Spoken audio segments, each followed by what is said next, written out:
Little update video of where I'm at with the C10 floor A-pillar and sill repair. I started by making the lower A-pillar repair, and then that didn't quite tie in with the end of the sill. When I repaired that, I've chopped the end of the sill off, repaired it. I probably should have bought a new whole sill, but I'm going to go with this.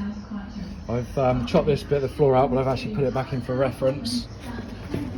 For the reference for this inner rocker edge of floor pan, because I've made this floor pan repair section with this return, and I wanted to make sure it all lined up, and it seems to, and it all ties in here. The truck's been tubbed, so nothing's as it should be.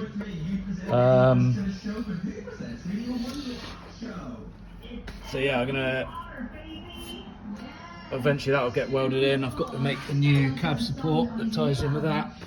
Got to make this section. I have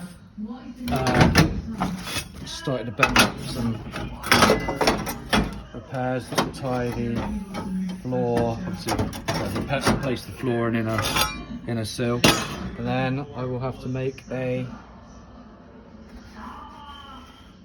extended bit of the top of the sill with the weather channel lip that will plug weld to the top of this new bit when I do it.